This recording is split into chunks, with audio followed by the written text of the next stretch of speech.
So in order to not give back profits, the thing that you need is to have multiple ways to exit a trade, and you also need to change your mindset about selling.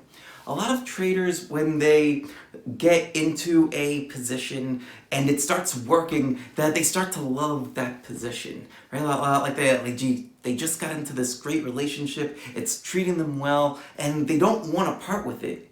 But the thing about trades is that every single trade ends in divorce, right? You don't hold on to any trade forever, right? Like it's a trade and it's going to end.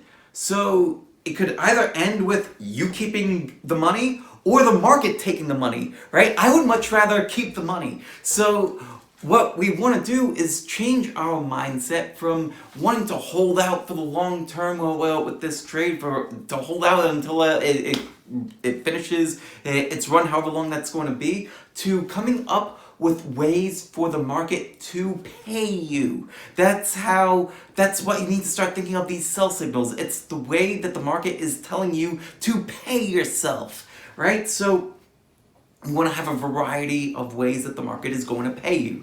So the first way is going to be through profit targets. And I use the term profit targets versus just profit target, so that way there's multiple ways that the market is going to pay you, right? So you might come up with this ultimate profit target, right? Let's say a trade breaks out of a classic base pattern, and you're expecting it to have a 20% move. Fantastic. So that 20%, that's your ultimate profit target for this trade. So what I would do is look at the amount that I'm risking and the amount that it would take to get to that 20%. Oftentimes for me, it's at least 3 to 1. So I'm risking $1 to make $3. Often it'll be 4 or 5.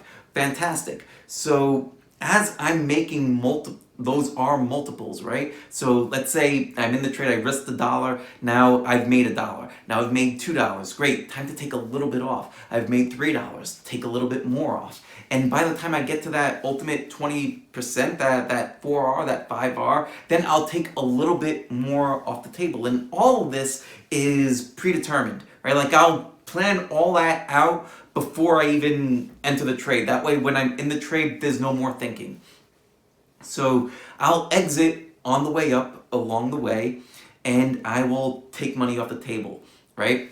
And then that last bit, I will let that part run for one of my next type of exits. So we have the profit targets. The next one up is trailing stops. For me, I like to use moving averages as my trailing stops. You could use a variety of things. So I've seen people use ATRs, average true range. I've seen people use VWAP, all kinds of things as their trailing stops. There's no right or wrong way to do it. You could do it as a percentage of price, but you need to pick something and you want to be consistent with that thing, at least for that trade. So I'll use the 5 EMA, the 10 EMA, the 21 EMA, the 50 SMA, and if it's closing below those moving averages, then I'm exiting a portion of the position. I'm exiting another portion of the position if it closes below another one. And the reason why is because for me, that's the trade showing me that it's starting to lose momentum. It's not holding above that moving average anymore, and I only want to be in trades that still have a ton of momentum in them. And as it's losing momentum, I want to start to scale out.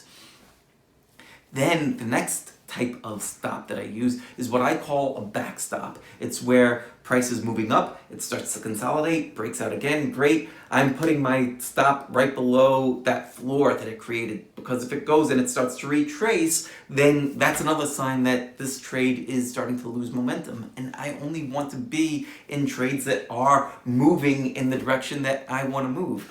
And because I'm looking at those trades as those stops or those sell rules as this is how the market is paying me, I'm glad to take them. And because I have this other belief that says that the market is an infinite stream of opportunity, then it doesn't matter if I sell this trade because there's another winner that's coming right behind it. And there'll be more winners tomorrow and the day after that and the day after that and the day after that. So we need to get into the habit of selling our trades. And the more that, well, when you have these different types of selling strategies, that's how you're going to lock in more profit along the way and then just move on to the next trade and move on to the next winner.